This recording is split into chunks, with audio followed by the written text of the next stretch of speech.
Hello students, स्वागत है बच्चों आप सभी को on this YouTube channel of Vedantu, that is Vedantu NCERT solution class 11th and 12th, जहाँ पे बच्चों हम लोग डिस्कस करते हैं क्लास 11th एंड 12th के एनसीईआरटी के सारे एक्सरसाइज के सारे क्वेश्चन का solution on one platform by different teachers for different subjects. तो ये क्वेश्चन है बच्चों आपका class 12 physics chapter number 12, that is atom chapter का क्वेश्चन नंबर 6।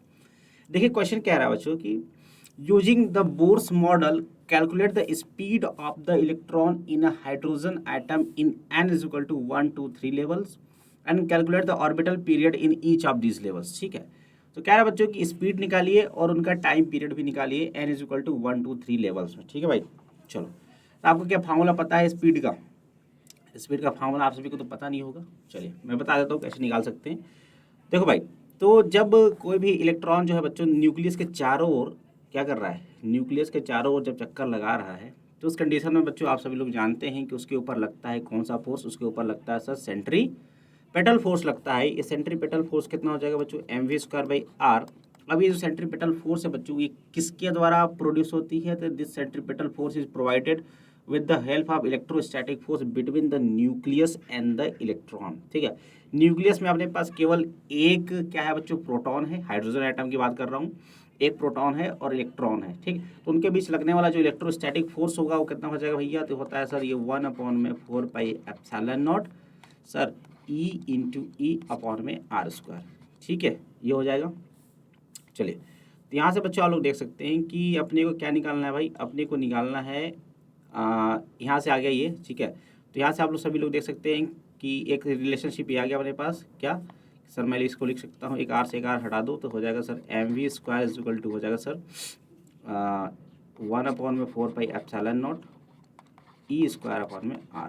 ठीक है, चलो लेकिन यहाँ पे आप लोग देख सकते हैं कि यहाँ पे अपने को n वाला टर्म नहीं आ रहा है, n वाला टर्म नहीं है, और ना ही मुझे रेडियस पता है।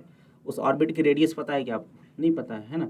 तो हमें बोर्स मॉडल यूज करना है। बोर मॉडल ये कहता है बच्चों कि जो mvr होता है वो NH/2π के बराबर होता है। बोलो, mvr जो होता है बच्चों किसके बराबर होता है? NH/2π के बराबर होता है। तो यहाँ से हम लोग r की वैल्यू को रख सकते हैं। r की वैल्यू क्या रख देंगे भाई? NH/2π को रख दीजिए।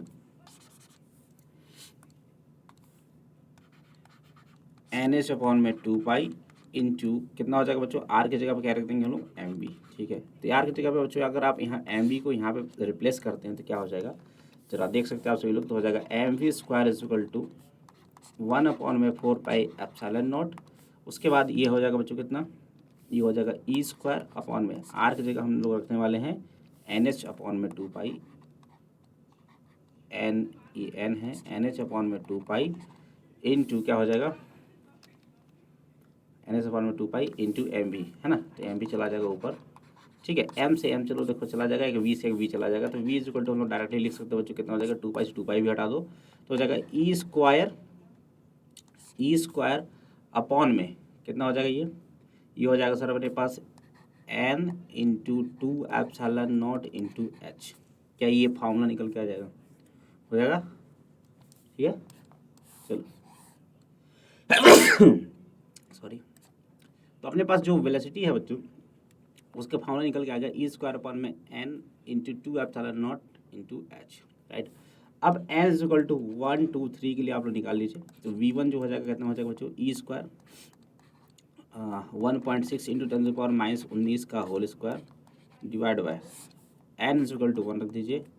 2 एप्सिलॉन की वैल्यू हो जाएगा बच्चों 8.85 इंटू 10⁻12 और h की वैल्यू हो जाएगा 6.625 इंटू 10⁻34। ठीक है, इस सारा का सारा वैल्यू रख दीजिए। इसको सॉल्व कर देते हैं हम लोग, इसको सॉल्व कर दिया जाए भाई। चलिए देखते हैं इसको सॉल्व करते हैं कितना आता है। कैलकुलेटर यूज़ कर लिया जाए। ठीक है भाई, कैलकुलेटर यूज़ कर लेते हैं हम लोग।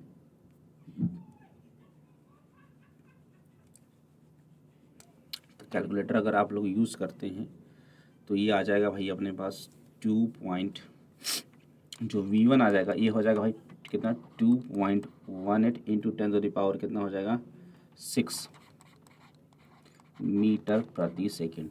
ये हो जाएगा भाई अपने पास क्या, this is the speed this is the speed of hydrogen, this is the speed of electron in the first energy level, ठीक है, फर्स्ट ऑर्बिट में ये स्पीड हो जाएगा, राइट।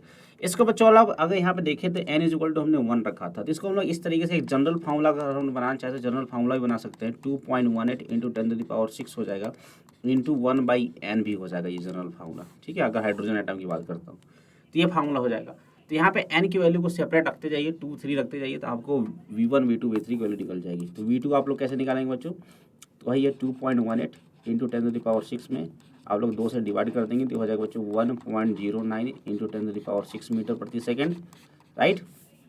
और v3 निकालेंगे तो इसमें 3 से भाग कर देंगे तो हो जाएगा बच्चों 0.7 है ना, और 3 दूना 6 0.2 है ना, उसके बाद 3 से कटा 0.6, ठीक है, इंटू 10⁶ हो जाएगा, या फिर हम लोग लिख सकते हैं 7.26 इंटू 10⁵ मीटर पर सेकेंड। तो ये हो जाएगा भैया अपना स्पीड किसमें बच्चों, हर एक ऑर्बिटल में, मतलब n इज इक्वल टू 1 2 3 में अपने पास क्या हो जाएगा, स्पीड हो जाएगा, n इज इक्वल टू 2 में ये स्पीड होगा, n इज इक्वल टू 3 में ये स्पीड होगा। तो इस तरीके से बच्चों आप लोग देख सकते हैं कि जैसे जैसे ऑर्बिट की संख्या बढ़ती जा रही है स्पीड घटता जा रहा है, ठीक है, क्या यहाँ तक बात क्लियर हो गया है सभी को, ठीक है। चलो अब अपने को निकालना है दूसरे पोर्शन में, दूसरे क्वेश्चन में क्या रहा, सभी को निकालो भैया टाइम पीरियड।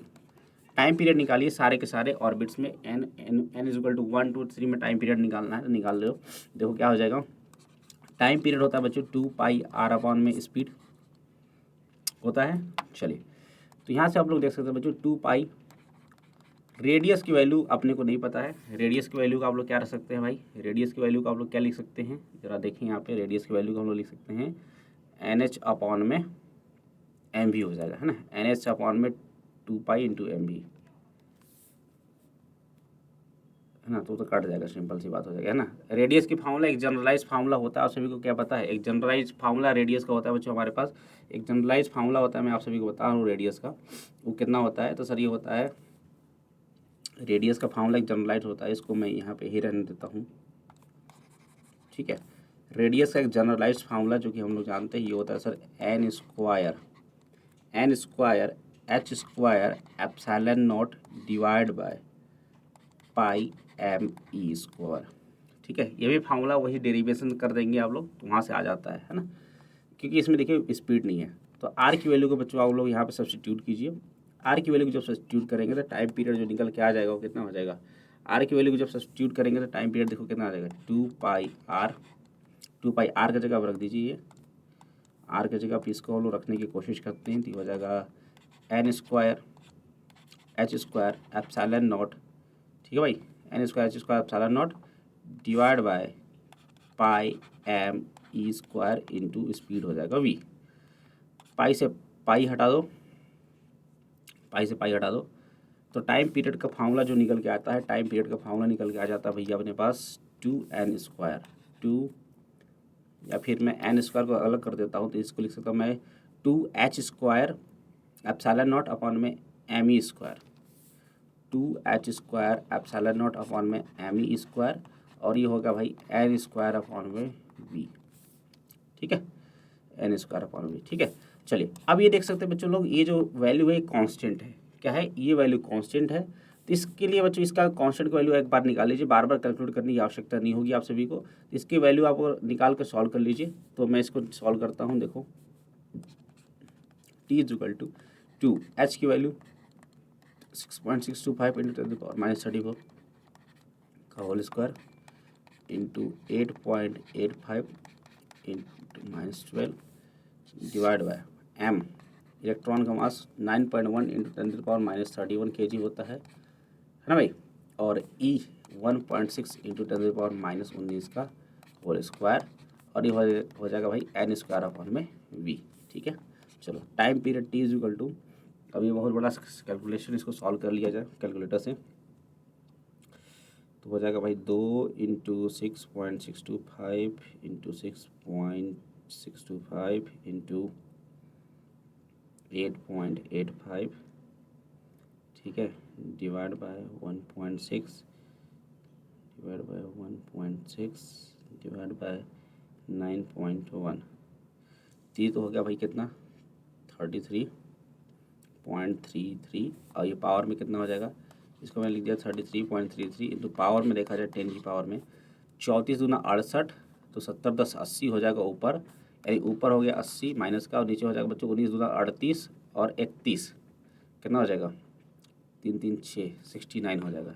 ठीक है, घटा देंगे तो कितना हो जाएगा भाई अपने पास 11 हो जाएगा, 10 टू द पावर माइनस का 11 into n square by v. Okay, so ये आ जाता है बच्चों आपका जनरल फार्मूला। अब आप क्या करेंगे, n इज इक्वल टू 1 रखेंगे, तो वहाँ पे फार्मूला लगा दीजिए 33.33 into 10 to the power minus 11, n is equal to 1 के लिए मैं निकाल रहा हूँ यहाँ पे, हो जाएगा इंटू एन स्क्वायर, 1 का स्क्वायर 1 हो जाएगा, डिवाइड बाई स्पीड, पहले वाले में स्पीड कितना था 2.18 इंटू 10 टू द पावर 6 का स्पीड था। ठीक है, सॉल्व कर लीजिए इसको, तो इसको जब सॉल्व करेंगे तो हो जाएगा बच्चों 2.18 से डिवाइड कर दीजिए तो ये आ जाएगा 15.29 और ये हो जाएगा पावर में माइनस का 17 सेकेंड। ठीक है भाई, क्लियर है, क्लियर है। या फिर आप लिख सकते हैं 1.53 into 10 to the power minus का 16 सेकेंड। तो ये हो जाएगा बच्चों आपका पहला टाइम पीरियड। ठीक है, ये मैंने इसलिए इतना कैलकुलेशन किया ताकि आपको बार बार कैलकुलेशन ना करना पड़े, ये मैंने एक बार ही निकाल लिया ताकि इसलिए कि जब दूसरा निकाले आप T2 निकाले तो ये आपका पहले से कैलकुलेटर है 33.33 या 34 into 10 to power minus 11।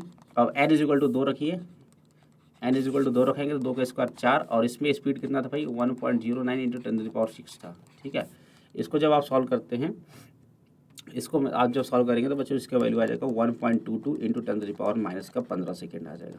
Clear है, जिसमें देख सकते हैं बच्चों 1.53 into 10 to the power minus 16 second था, और इसमें हो जाएगा 10 to the power minus 15 second, मतलब टाइम पीरियड बढ़ गया।